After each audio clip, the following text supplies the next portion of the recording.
नमस्कार।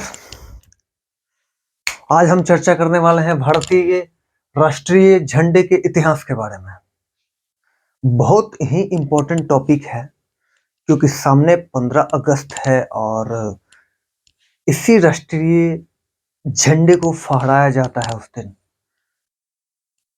तो इसी के बारे में हम जानेंगे कि इसका विकास कैसे हुआ, कैसे कैसे राष्ट्रीय ध्वज का निर्माण हुआ, पहली बार कब फहराया गया था, कैसे कैसे इसके रंगों में बदलाव हुआ, किसने डिजाइन किया, कब किसका सुझाव इसमें लाया गया। इन्हीं सभी बातों पे आज हम चर्चा करने वाले हैं। तो महत्वपूर्ण टॉपिक है, आराम से एक एक टर्म समझेंगे, एक एक लाइन समझेंगे। बस आप बने रहिए शशांक के साथ। भारतीय राष्ट्रीय झंडे का इतिहास हमारा टॉपिक है। सबसे पहले हम बात करते हैं भारत का पहला राष्ट्रीय ध्वज। भारत का पहला राष्ट्रीय ध्वज कैसा था?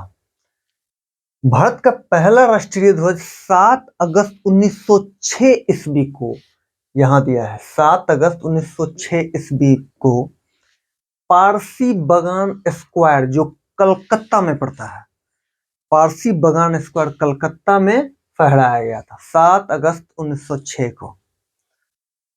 इस झंडे की बनावट की अगर बात करें कि इसकी बनावट कैसी थी, तो यह 3 रंग की क्षैतिज पट्टियों से मिलकर बना था। वो 3 रंग कौन कौन से थे? ऊपर जो रंग था झंडे में वो हरी पट्टी, यानी हरे रंग की पट्टी थी। इसमें 8 कमल के फूल थे जो आधे खिले हुए थे, पूरे नहीं, आधे, अभी आधे निकले हुए थे। 3 रंग की क्षैतिज पट्टी में ऊपर जो रंग था उसका नाम हरा है, उसमें 8 कमल फूल थे जो आधे खिले हुए थे। बीच में पीली रंग की पट्टी थी जिसमें लिखा था वंदे मातरम। नीचे लाल पट्टी थी जिसमें सूर्य और अर्ध चंद्रमा बनाया हुआ था, यानी सूर्य और अर्ध चंद्रमा का प्रतीक था। ये उसकी बनावट थी। अब बात करते हैं आखिर इसका डिजाइन किया किसने था। तो इस झंडे को जो 7 अगस्त 1906 को फहराया गया था, इसका डिजाइनर जो थे वो सचिंद्र प्रसाद बोस और हेमचंद्र कानूनगो थे। सचिन प्रसाद बोस और हेमचंद्र कानूनगो, ये दोनों स्वतंत्रता सेनानी थे, दोनों के दोनों स्वतंत्रता सेनानी थे। तो अब पहले हम बात कर चुके हैं भारत का पहला राष्ट्रीय ध्वज कब फहराया गया था, कौन डिजाइनर था, उसकी बनावट कैसी थी। अब हम इसके इतिहास की बात करते हैं कि कैसे कैसे इसमें क्रमागत विकास हुए हैं। तो वर्तमान राष्ट्रीय ध्वज जो आज आप लोग फहराते हैं, उसके डिजाइनर की बात करें तो वो हैं पिंगली वेंकैया। इन्होंने ही आपके इस जो वर्तमान जो आपका झंडा है उसका डिजाइन किया था, पिंगली वेंकैया। लेकिन इन्होंने जब डिजाइन किया था उस समय इसमें रंगों के क्रम में बदलाव था, चीजें अलग अलग थी, जिसमें धीरे धीरे मतलब सुझाव के अनुसार उसमें चेंजेस हुए, वही हम देखेंगे। बस आप इतना जान लीजिए कि वर्तमान का जो राष्ट्रीय ध्वज है उसके डिजाइनर पिंगली वेंकैया है। इसकी बनावट की बात करें तो इसमें 2 बैंड थे, इसमें भी बैंड थे।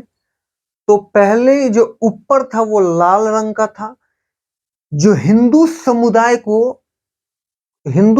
का प्रतीक था। लाल रंग हिंदू समुदाय का प्रतीक था, और हरा रंग जो था वो मुस्लिम समुदाय का प्रतीक था। जब ये पहली बार उस समय जब झंडे का निर्माण हुआ तो उस समय लाल और हरे रंग के 2 बैंड थे। लाल रंग हिंदू समुदाय को दिखाता था और हरा रंग मुस्लिम समुदाय को दिखाता था। बाद में इसमें सफेद पट्टी और चरखा जोड़ा गया। अब चरखा की बात आते हैं, आप लोग समझ गए होंगे कि चरखा कहां से आया होगा, किस व्यक्ति के दिमाग के द्वारा चरखा इसमें जोड़ा गया होगा। एकदम एग्जैक्टली गांधी जी की बात आएगी। तो सफेद पट्टी और चरखा गांधी जी द्वारा इसमें लाया गया, लेकिन किसके सुझाव पे उसको भी जान लेते हैं। लाला हंसराज की सिफारिश पे गांधी जी ने इस झंडे में सफेद पट्टी और चरखा जोड़ा। गांधी जी के अनुसार सफेद पट्टी का जो प्रतीक था वो शांति को दर्शाता था, सफेद पट्टी शांति को दर्शाता था, और चरखा जो था वो आत्मनिर्भरता का प्रतीक था। आत्मनिर्भरता, अभी अभी हाल ही में हमारे प्रधानमंत्री श्री नरेंद्र मोदी जी ने कहा था आत्मनिर्भर बनो। ये आत्मनिर्भरता शब्द वहीं से मतलब। इसके बाद देखिए इसमें फिर बदलाव हुआ आजादी के बाद। 1947 में आजाद होता है देश। इसके बाद राष्ट्रीय झंडा समिति का गठन हुआ। राष्ट्रीय झंडा समिति का गठन हुआ। इसके अध्यक्ष बनाए गए राजेंद्र प्रसाद।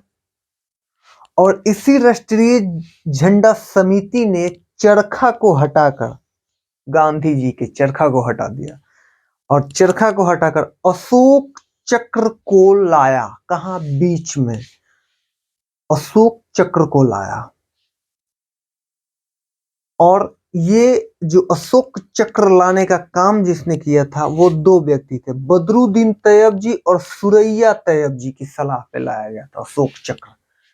चरखा के बदले में अशोक चक्र जिनकी सलाह पे लाया गया था वो दो व्यक्ति थे, बदरुद्दीन तैयब जी और सुरैया तैयब जी। इसमें एक पॉइंट और था जो मैं बताना भूल गया।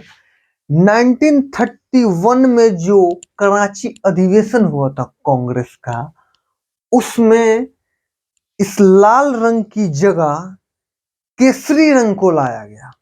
1931 कराची अधिवेशन में कांग्रेस की समिति द्वारा इस झंडे के प्रारूप में लाल की जगह केसरी रंग को लाया गया।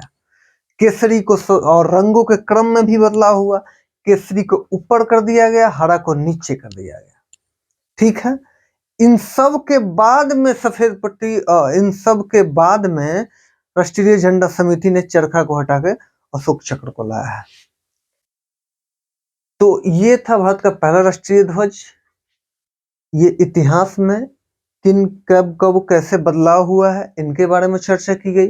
अब हम आगे जानेंगे कि अभी जो वर्तमान झंडा है उसकी लंबाई चौड़ाई कितनी है, बाकी झंडा फहराना मूल अधिकार है या नहीं है, कुछ फैक्ट्स जो महत्वपूर्ण फैक्ट्स है उनके बारे में भी जानेंगे।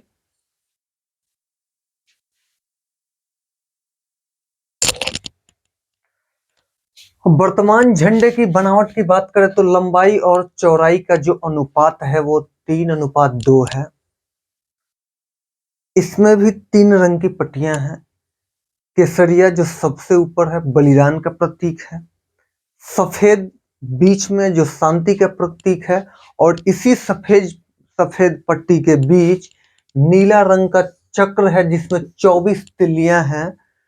ये दर्शाती है कि राष्ट्र के लोगों को 24 घंटे राष्ट्र निर्माण के लिए कार्यरत रहना चाहिए। 24 तिल्लियां दर्शाती हैं। हरा रंग सबसे नीचे है जो हरियाली का प्रतीक है। कई बार ऐसा होता है कि बच्चे कंफ्यूज हो जाते हैं कि जैसे झंडा उल्टा पकड़ लेते हैं ऐसे। तो एक चीज इसमें है कि याद करने के लिए अच्छा तरीका है कि हरियाली हमेशा कहाँ होती है? हरियाली हमेशा नीचे वनस्पतियों के द्वारा, पेड़ पौधों में हरियाली नीचे हमेशा होती है। तो हरियाली अब हमेशा नीचे रखें।